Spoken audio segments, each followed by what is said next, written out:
En concret, avui el que farem és parlar del ronyó. Farem una petita introducció molt senzilla de què són els ronyons, d'on es troben, sobretot de quina és la seva funció, quan funcionen amb normalitat, per després entendre una miqueta més quines són les malalties més prevalents, allò que és més freqüent, que pot fer que el ronyó deixi de funcionar correctament. I finalment farem una segona part d'aquesta exposició on parlarem de què és el que succeeix quan els ronyons ja no funcionen suficientment i per tant hem de pensar en substituir la funció d'aquests ronyons i afortunadament tenim tècniques que en altres òrgans no existeixen, com és la hemodiàlisi, la diàlisi peritoneal i el trasplantament renal, amb la qual cosa farem una pinzellada d'aquestes tres tècniques que actualment ens permeten substituir la funció d'un ronyó que ja ha emmalaltit i que no funciona amb normalitat.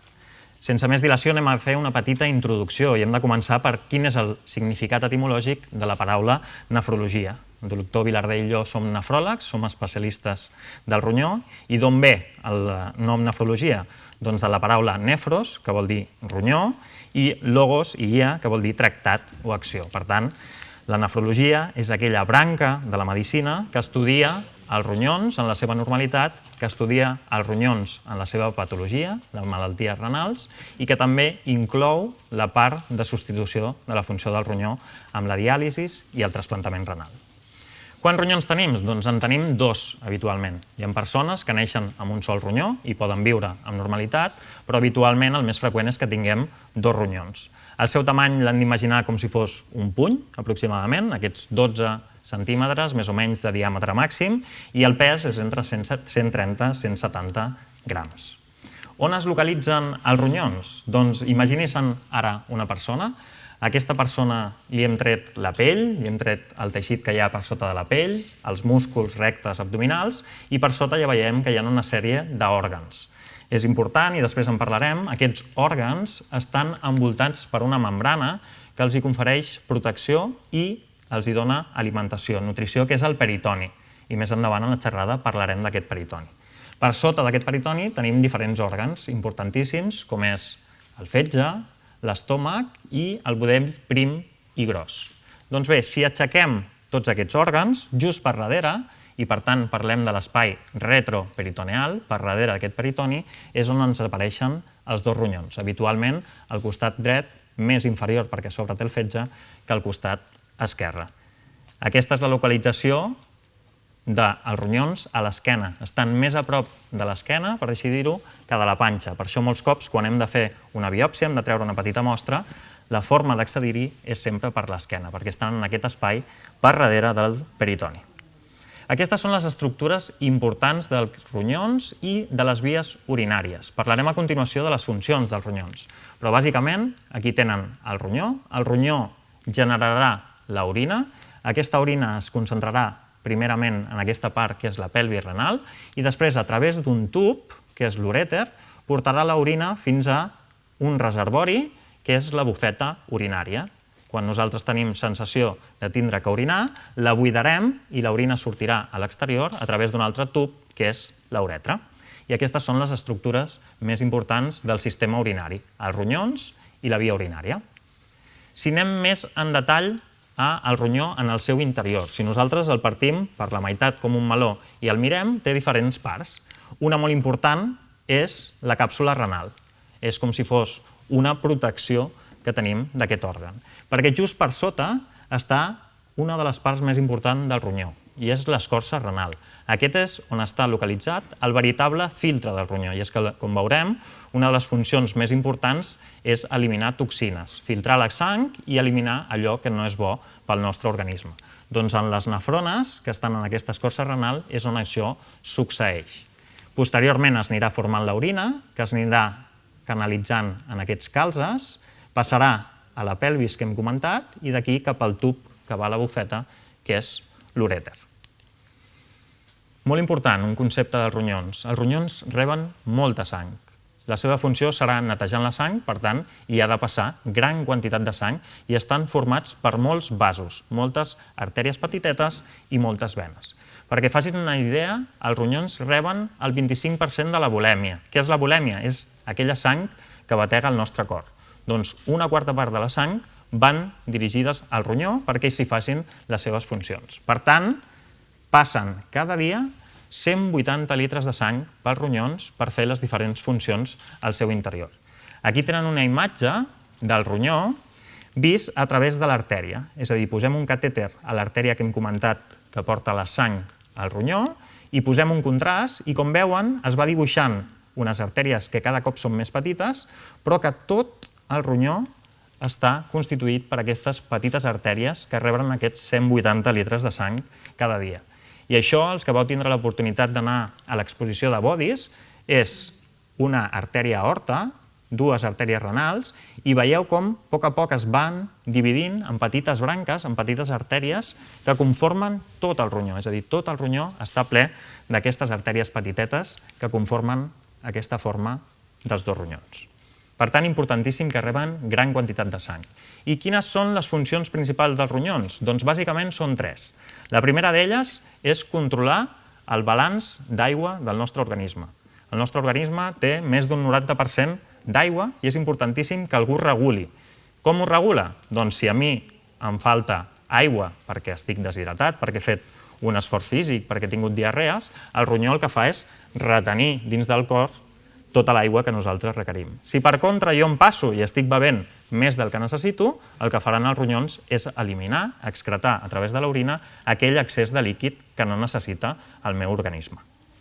La segona funció importantíssima i que ja hem comentat és depurar la sang, filtrar-la, quedar-nos amb allò que és important pel nostre organisme i excretar, eliminar a través de l'orina totes aquelles toxines que no són bones pel nostre organisme. Bàsicament, productes nitrogenats i urea. I, finalment, també regular gran quantitat de components de la nostra sang, que són necessaris. Els electròlits què són? Doncs el sodi, que és la sal, el potassi, el fòsfor. Tot això regularà el ronyó, el seu excés i el seu dèficit. I molt important, les proteïnes. Les proteïnes són importantíssimes perquè el nostre organisme faci estructures. Per tant, el ronyó s'encarregarà de que no perdem aquestes proteïnes a través de l'orina. I, com hem dit, l'orina ens ajudarà a eliminar l'excés de líquid quan sigui necessari i a eliminar a través d'aquest líquid totes aquelles toxines que no són bones per al nostre cos. Si ho simplifiquem molt, un òrgan o dos òrgans als quals els agrada molt la sang. Per què? Perquè quan la sang arriba als ronyons, el que fem és reabsorbir aquella aigua que necessitem, controlar el sodi, el potassi, el fòsfor, el calç i evitar que perdem proteïnes i, per contra, a través de l'orina, si ens sobra líquid, l'excretarem i també eliminarem aquestes toxines. Una altra representació gràfica. Nosaltres ens alimentem, això passa a la nostra circulació sanguínia i el ronyó, que és un filtre, tria. Allò que és bo ens ho quedem per l'organisme i allò que és tòxic ho eliminem a través de l'orina. Parlem ara d'aquella estructura tan important que és el veritable filtre del ronyó. L'estructura es diu nefrona i un component molt important és el glomèrul. El glomèrul és un dels veritables filtres, el que farà, el que triarà el que és bo i el que és dolent del ronyó. I ens l'hem d'imaginar com un capdell de llana i cada fil que està embolicant en aquest capdell és una petita, molt petita artèria. I aquesta és una imatge d'una biòpsia d'un ronyó i mirat a gran augment, en microscopia electrònica, aquestes estructures, aquests capdells de llana, que en aquest cas són vasos, i que el que faran és filtrar. Per aquí hi passarà la sang i a través d'unes cèl·lules que hi ha en aquesta estructura, en aquest glomèrul, triarem allò que ens interessa a cada organisme i allò que no ho passarem al component urinari. Aquest és el capdell de vasos, allò que no volem passa als túbuls i aquí es produeixen una sèrie d'intercanvis que finalment donen l'excreció d'allò que no necessitem a través de l'orina. Hem parlat de tres funcions molt importants del ronyó: el balanç d'aigua, eliminar els productes que són tòxics, equilibrar aquells productes que són necessaris pel nostre organisme, però a més està implicat en gran nombre de sistemes hormonals, i en concret tres molt importants. Un sistema que és el de la renina, angiotensina, aldosterona, unes hormones que tindran a veure amb el control de la nostra pressió arterial. Un altre sistema que té a veure amb la producció de glòbuls vermells, i a tots els hi sonarà la EPO, aquesta hormona que alguns esportistes utilitzen per estar més forts, perquè tenen més glòbuls vermells que porten més oxigen i per tant poden fer un esforç físic superior als seus contractanis. I per últim, un sistema hormonal molt complex que triangula les glàndules paratiroides, amb l'estómac, l'os i els ronyons, i aquest quartet regulen el calç i el fòsfor del nostre organisme. Per tant, és un òrgan complex amb unes funcions, una tripleta molt important, però també en la participació d'altres sistemes, sobretot a nivell d'hormones. Ara coneixem més o menys quines són les funcions del ronyó. Passem ara a veure què pot afectar la seva funció normal. Aquestes funcions normals s'afectaran a diferents punts de l'anatomia del ronyó que hem comentat. La primera d'elles és abans d'arribar al ronyó. I abans d'arribar al ronyó el que tenim és l'artèria aorta, que porta la sang oxigenada en vermell, i si nosaltres tenim un dèficit de l'arribada de la sang, i hem dit que el ronyó és un òrgan que necessita molta sang, el ronyó patirà. Per què puc tindre jo un dèficit d'arribada de sang? Doncs perquè estigui sagnant per algun punt. M'he fet una ferida, un accident, estic sagnant molt, no arribarà sang correctament als ronyons i els ronyons poden patir de forma aguda. Una altra manera és una deshidratació. Estic amb unes diarrees molt importants, això fa que em deshidrati, que no arribi suficient volèmia, suficient sang, i que el ronyó pateixi abans del ronyó, que seria la zona prerenal. Per tant, dos exemples, el sagnat i la deshidratació. Una altra localització que pot donar malaltia renal, els vasos. Hem dit que hi ha molts vasos, ara ja, dins del que seria el teixit renal. Podem tindre inflamació d'aquests vasos, són les vasculitis, els hi sonarà d'algunes sèries de televisió, per exemple, el lupus. Doncs el lupus és una malaltia sistèmica que pot donar una afectació prioritàriament vascular dins del ronyó. I una molt important, i que és de les més freqüents que produeix dany als ronyons, és la hipertensió.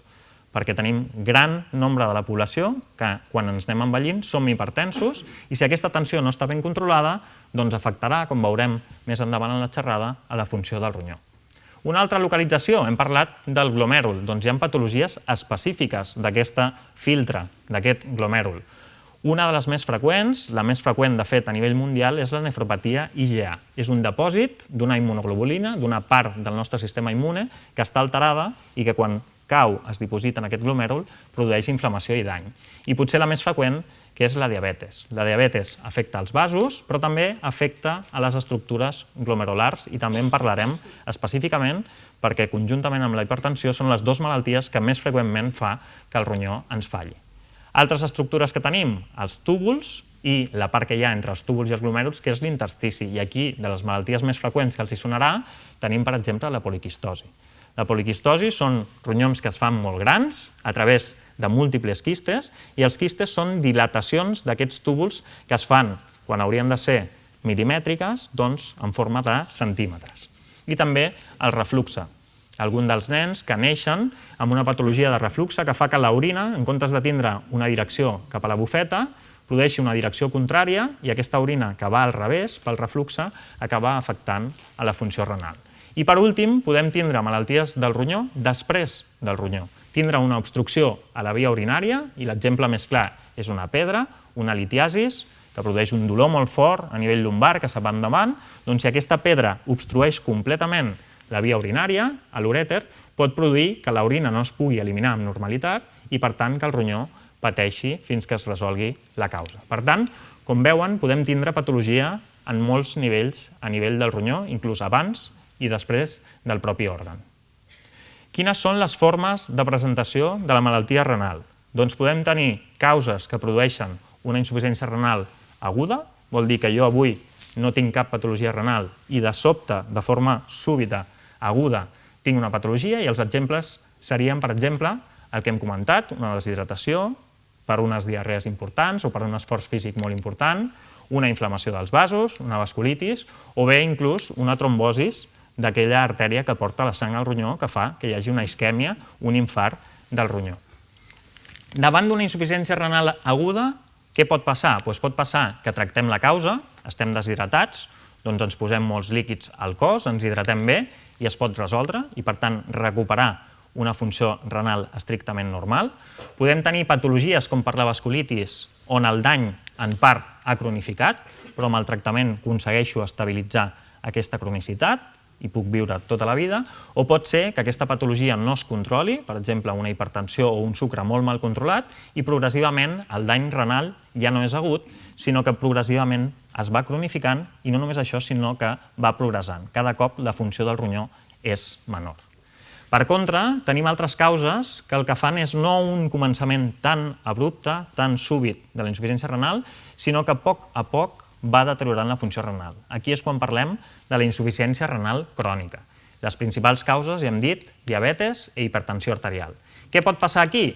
Doncs que si jo tinc un bon control de la patologia, m'estabilitzi i tingui sempre, per exemple, un 50% de la funció renal, però si no controlo bé el sucre, cada any aniré perdent i aquest 50 es convertirà en un 30, en un 15, i finalment arribaré a la situació que nosaltres diem insuficiència renal crònica terminal. És a dir, que ha estat tan avançada, treballen tan poc els ronyons, per sota d'un 15%, que ja hem de pensar en què probablement haurem de substituir la seva funció. Per tant, tenim patologies agudes i tenim patologies cròniques que en funció del tractament i la resposta poden estabilitzar-se, poden resoldre's per complet o poden anar progressant lentament o ràpidament segons la causa.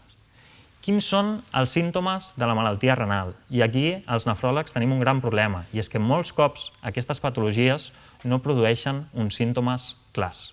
Fins que ja el ronyó deixa de funcionar gairebé per complet, no hi ha un símptoma guia. Per exemple, si jo tinc un infart, habitualment tinc un dolor toràcic que em fa consultar al metge i on s'activen una sèrie de diagnòstics. Molt cops la malaltia renal, si no fem controls periòdics, que si no tenim cap patologia pot ser un cop a l'any, o si som molt joves, inclús un cop de més tant, no hi ha cap símptoma que pugui indicar que tenim una malaltia renal.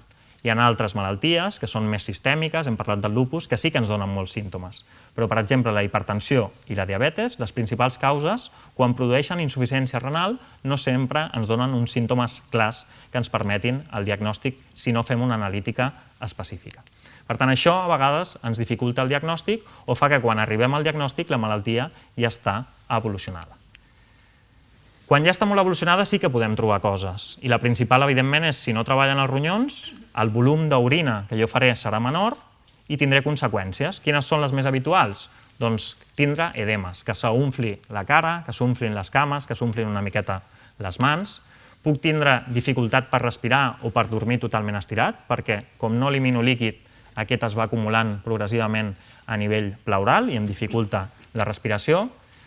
Pot manifestar-se amb una tensió arterial que de sobte no es controla bé, apareixen unes tensions quan sempre havien sigut normals molt descontrolades, o puc tindre símptomes per al fet que ja no estic eliminant bé les toxines. M'estic intoxicant i aquesta intoxicació per l'urèmia habitualment dona una astènia, un cansament progressiu, sobretot una anorèxia, que vol dir una pèrdua de la gana.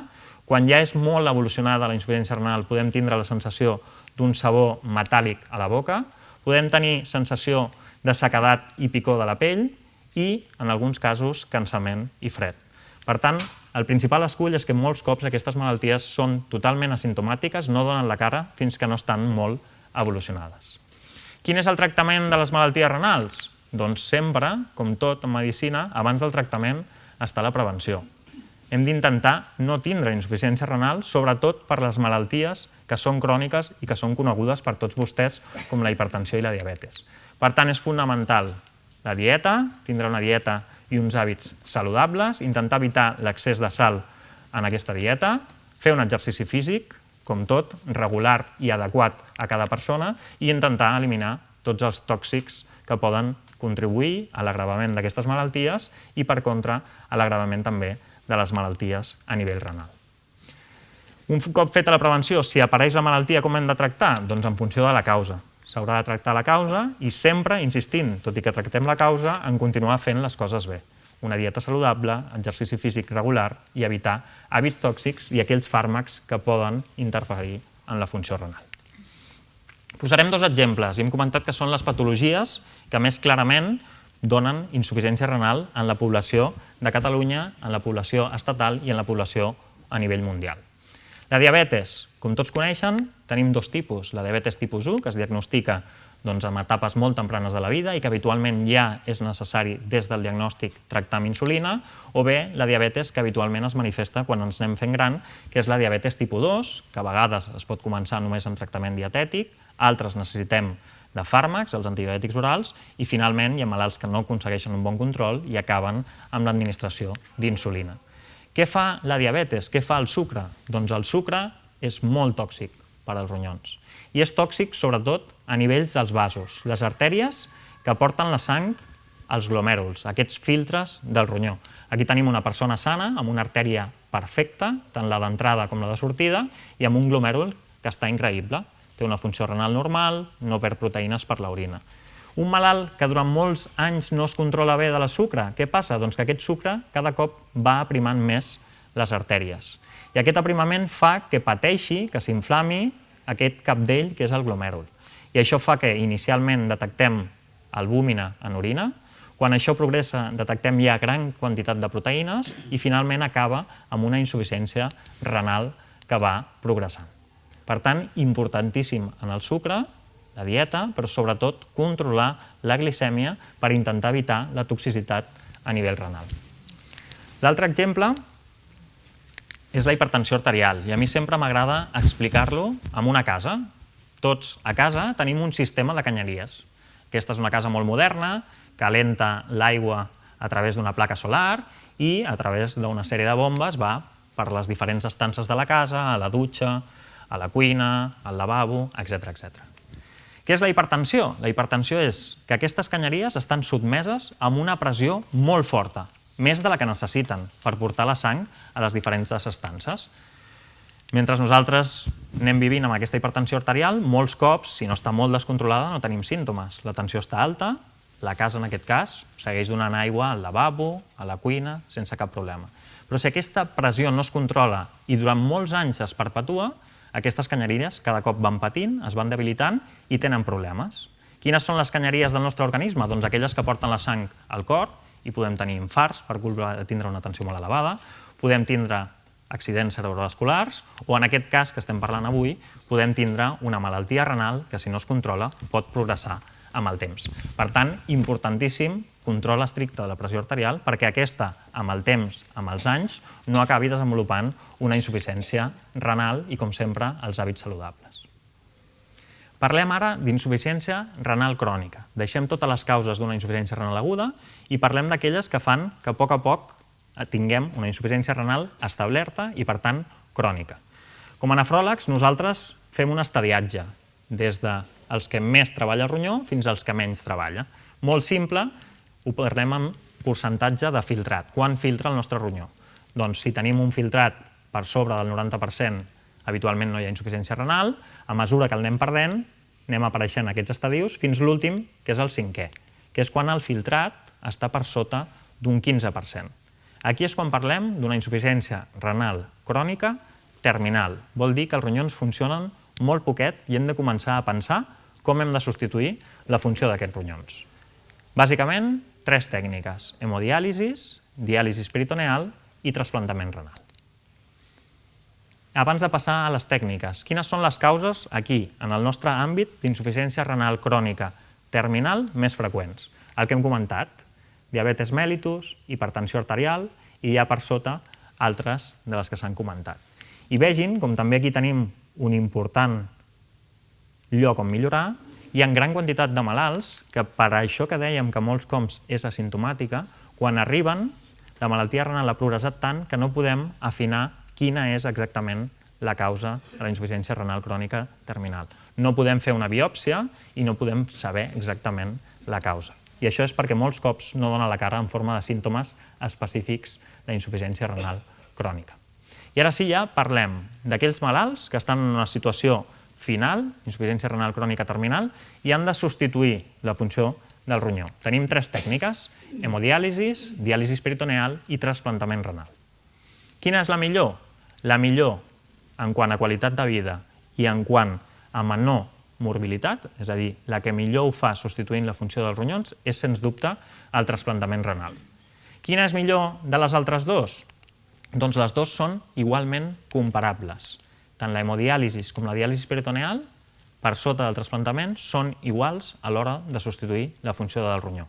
Per tant, els malalts faran una o una altra en funció de les seves característiques, és a dir, per exemple, un malalt que ha tingut moltes cirurgies a nivell abdominal probablement no serà un bon candidat a la diàlisi peritoneal, però si no hi ha cap contraindicació, les dues tècniques són igualment eficaces a l'hora de substituir la funció renal en termes de mortalitat i de qualitat de vida. Per sobre d'elles, la que sempre serà millor serà el trasplantament renal. Comencem per la primera, la hemodiàlisi. Aquí el que veiem és un malalt i a través d'un accés vascular farem una extracció sanguínia, aquesta sang a través d'una màquina es bombejarà i passarà per un filtre. Aquí tenim un filtre de diàlisi. Els hi passo un més antic perquè el vagin veient.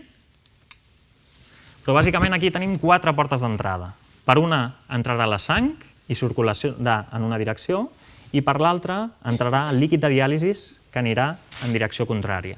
I ara, a continuació, explicarem de quina manera substitueix la funció dels ronyons. Però necessitem un accés vascular importantíssim i necessitem una màquina amb un filtre que ens farà les funcions d'un ronyó artificial entre cometes. Aquesta tècnica es fa entre 4 o 5 hores i s'acostuma a fer 3 cops per setmana, dilluns, dimecres, divendres o dimarts, dijous, dissabte. L'accés vascular, per què el necessitem? Perquè necessitem treure una quantitat de sang del nostre organisme perquè es vagi netejant i retorni al nostre organisme. El millor accés vascular és una fístula. I què és això d'una fístula?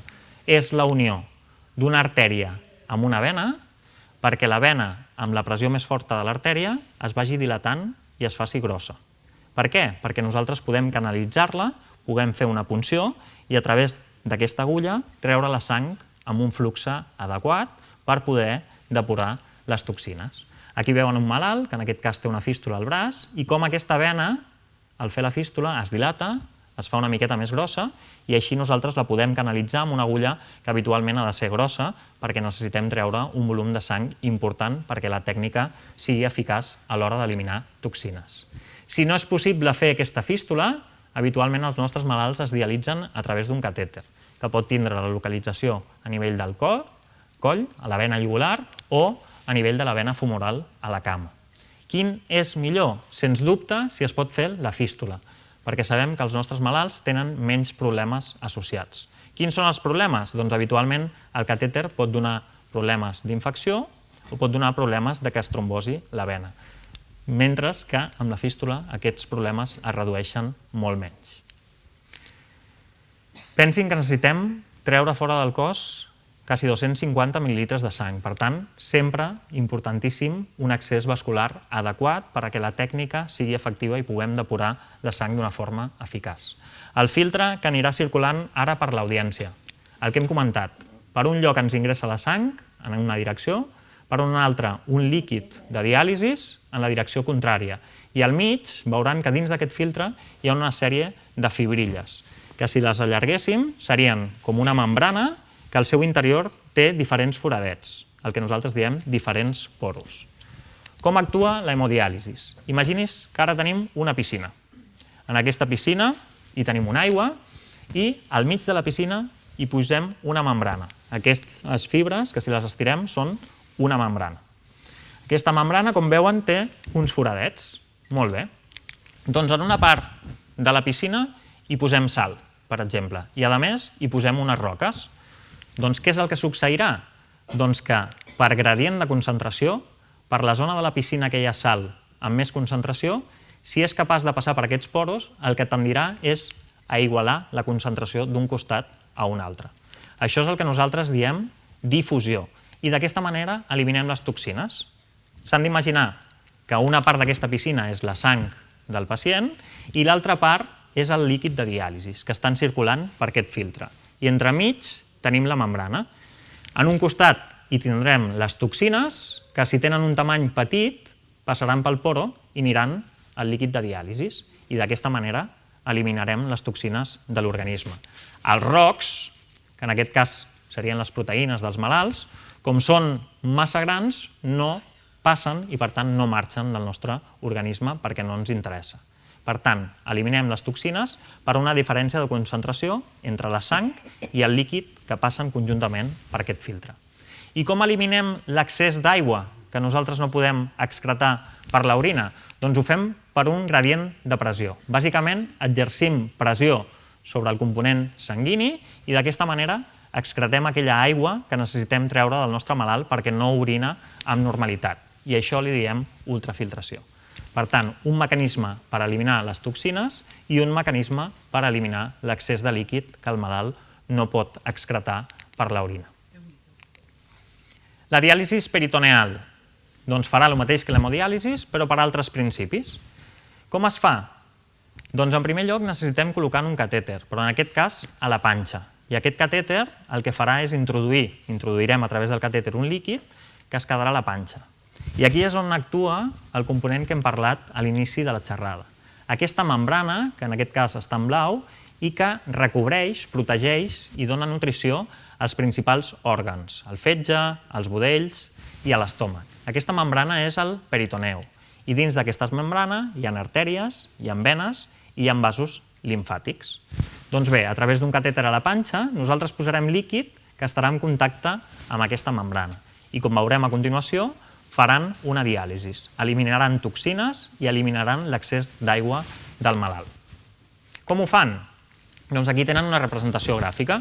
El malalt té un catèter a la panxa, posarem un líquid que estarà durant un temps dins de la panxa perquè es produeixin els intercanvis amb les toxines i l'excés d'aigua i posteriorment passarem a buidar i eliminar a través d'aquest líquid les toxines i el líquid que li sobra al malalt.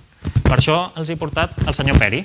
És el senyor peritoneal i aquí després podran vindre i jugar i com veuen el senyor Peri té un catèter peritoneal just al costat del malic que si obrem la seva cavitat abdominal ens va a la part interior on hi trobem la membrana, el peritoni, que està recobrint aquests intestins, el fetge, etc. Quan no ha de fer la diàlisi peritoneal, el senyor Peri té un cinturó molt maco i el porta aquí amagat i molt còmode.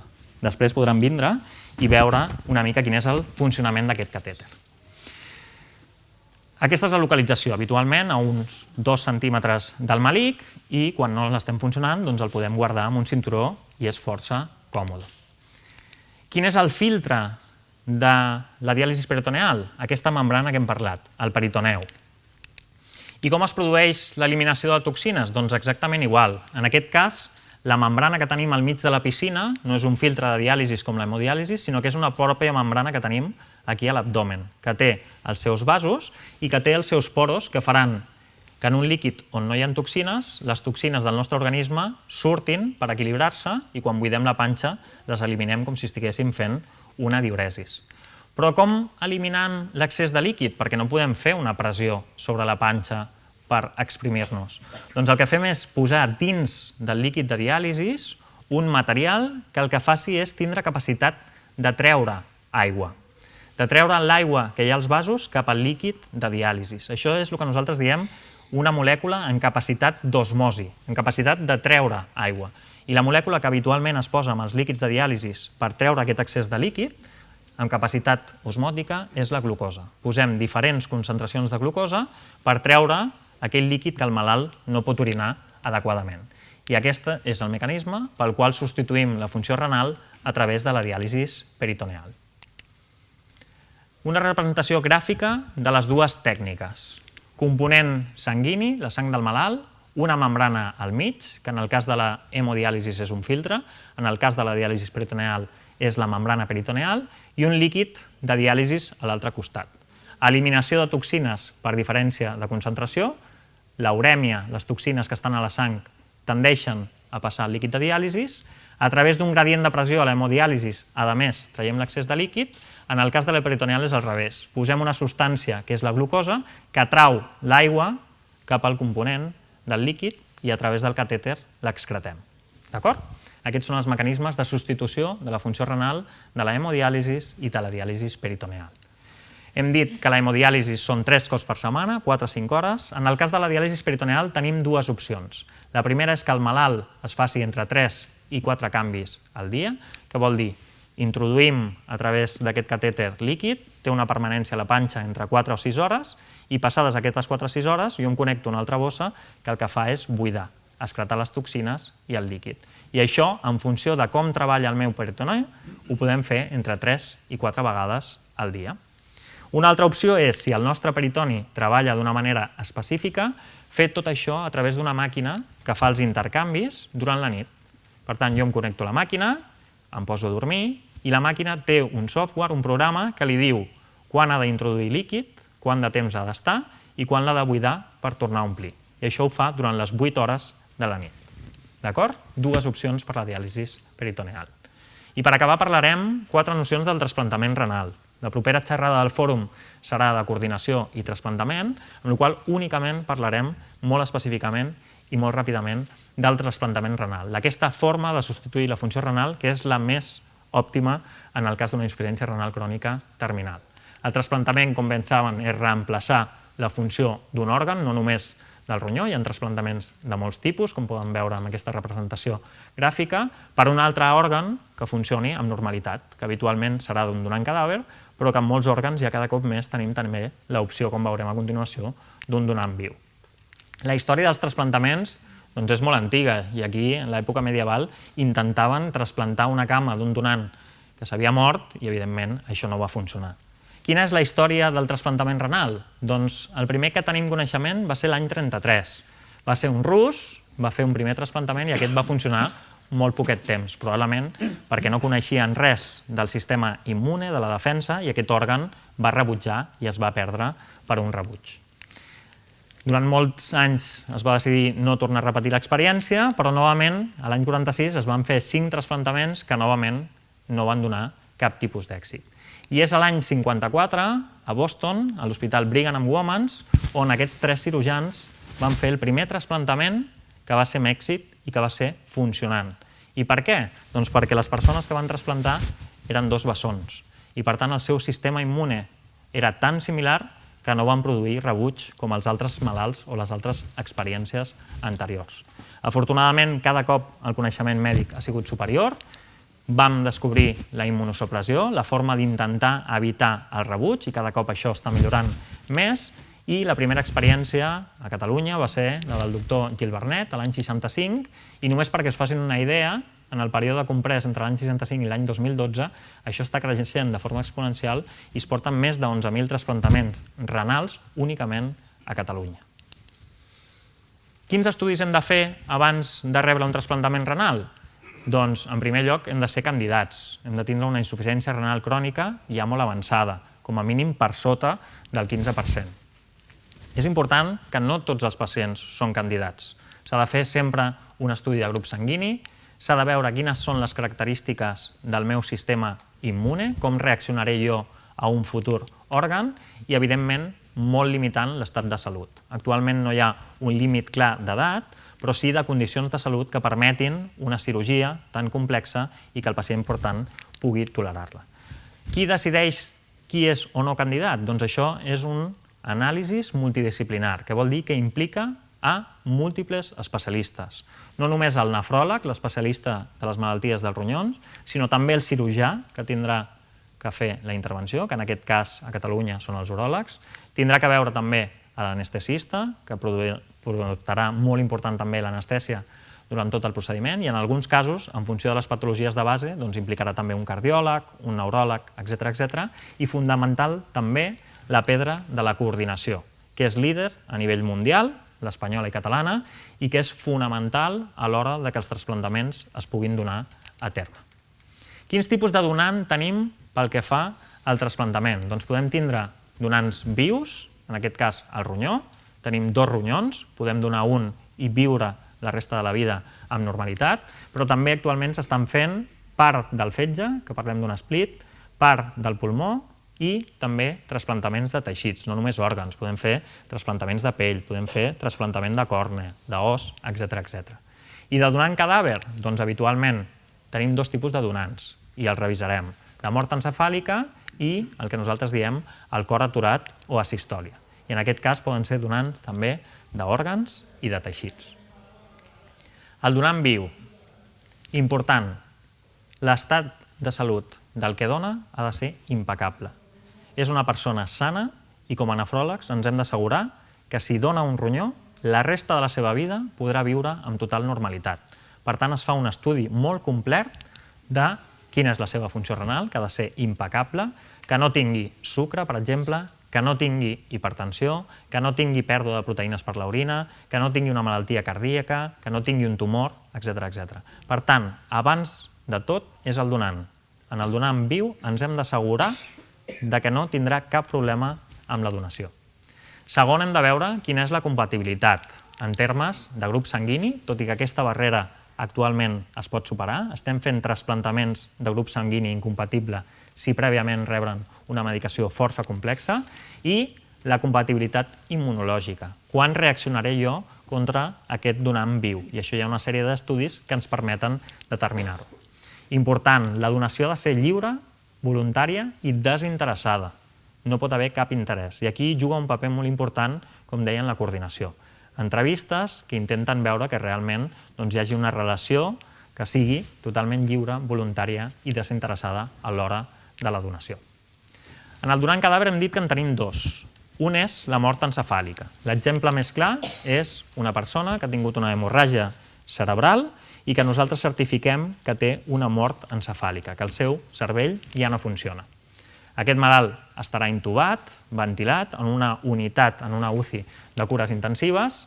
Hem de diagnosticar amb una sèrie de paràmetres de perfusió renal que realment hi ha una mort encefàlica i hem de mantenir tota la circulació en la resta d'òrgans perquè aquest malalt pugui ser un bon donant, no només de ronyons, sinó de teixits, de cor, de fetge, de pulmons, etc. Què és un donant en cor aturat o asistòlia? És un donant que ha mort, però en aquest cas perquè ha patit una parada cardíaca, que pot ser al carrer, al domicili o a l'arribar a l'hospital. Hem de ser molt ràpids a l'hora de començar la reanimació en aquest malalt i si desafortunadament no aconseguim reanimar-lo, hi ha uns temps molt importants perquè nosaltres mantenim els òrgans d'aquest malalt, es certifiqui que pot ser donant i que vol ser-ho i iniciar el procés de l'extracció dels òrgans. Aquí el que veuen és com mantenim un donant quan s'ha parat el cor. Doncs el primer que fem és canalitzar les artèries i les venes, posem un baló que el que fa és restringir la circulació a la circulació abdominal i oxigenem de forma artificial i fem circular la sang en els òrgans abdominals perquè aquest malalt pugui ser donant de ronyons i a vegades també de fetge. Important, i no m'hi ficaré gaire, la coordinació. És fonamental en tot aquest procés. Des que detectem que un pacient pot ser un potencial donant fins que, després de tots aquests passos, arribem exitosament al trasplantament. Us en parlaran més detingudament en la propera xerrada, però que sapigueu que és un programa que és líder mundial i que ja a tot el món intenten imitar el model de coordinació català i espanyol. Evidentment, un cop tenim el donant, hem de fer l'extracció i preservació d'òrgans fins que arribem a posar l'òrgan en el receptor. Aquí tenim l'extracció d'un fetge, l'extracció d'un ronyó, l'extracció d'un pàncreas i com els hi posem uns líquids que el que fan és preservar-los fins que tinguem preparat el receptor i es pugui fer l'implant d'aquest empelt, d'aquest ingert en el receptor.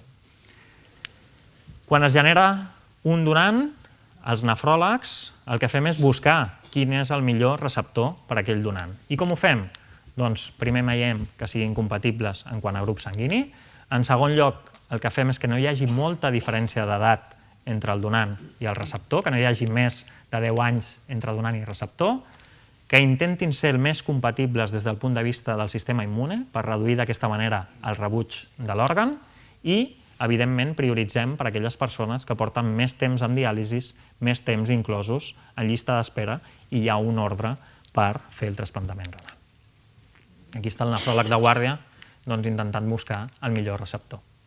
El trasplantament, aquí a Catalunya el fan els uròlegs, que són cirurgians de la via urinària i que en aquest cas s'encarreguen d'una cirurgia, que és una cirurgia important, és una cirurgia major i per tant requereix d'anestèsia general, que habitualment dura unes 3 hores i que s'implanta no a la zona que hem dit retroperitoneal, sinó a una zona inferior abdominal, el que nosaltres diem la fosa ilíaca. Aquesta és una persona i com en aquesta zona inferior de l'abdomen fem una incisió que ells diuen en pal de golf i en aquesta localització posarem els ronyons. Per tant, gairebé mai hem de treure en la mateixa intervenció els ronyons que ja no funcionen i el que fem és implantar en aquesta zona el ronyó del donant viu o donant cadàver en les artèries i venes ilíaques, a la fosa ilíaca habitualment dreta. El seguiment, un cop s'ha fet el trasplantament, doncs l'evolució inicial pot fer que el malalt urini ràpidament i recuperi una funció renal normal o pot passar que durant unes setmanes necessitem encara de substituir la funció renal fins que el ronyó funcioni amb normalitat. Un cop funciona amb normalitat, el temps mig d'hospitalització és entre 1 i 2 setmanes i sempre, i això és important, s'haurà de prendre una medicació per intentar evitar el rebuig, el que nosaltres diem una medicació immunosupressora, per controlar el nostre sistema immune, les nostres defenses, perquè no ataquin a l'òrgan, no el rebutgin i, per tant, no li facin perdre funció renal. Indispensable, sempre haurem de fer controls ambulatoris per veure com va la funció renal, per ajustar la medicació, etc. És important aquest concepte. El trasplantament és un tractament substitutiu. No cura, el que fa és substituir. És important també conèixer que el trasplantament, tot i que en alguns malalts pot durar molts anys, habitualment no és per sempre, té una vida limitada. La vida mitja, actualment, d'un donant cadàver està al voltant dels 15 anys, d'un donant viu és millor, pot arribar a ser una mitja de gairebé 20 anys, però no és per tota la vida. I això és important conèixer-ho. Si un malalt trasplantat perd al cap de 15-20 anys la funció renal, pot tornar a requerir de fer hemodiàlisi o diàlisi peritoneal i en alguns casos tornem a fer segons, inclús en menys casos, un tercer trasplantament renal. Per tant, el futur del trasplantament, que és la millor de les formes de substituir la funció renal, ha de ser millorar la supervivència dels pacients, que els pacients puguin viure més temps, intentant reduir sobretot la patologia del cor, les infeccions i el càncer, moltes d'elles derivades de que hem de controlar amb medicació el sistema immune i també millorar que el temps de supervivència d'aquests ronyons siguin molt més llargs i això passa per controlar sobretot el rebuig, que encara existeix, o la recurrència, que torni a aparèixer aquella malaltia que ha causat la insuficiència renal. I això és tot. Moltes gràcies per la vostra atenció.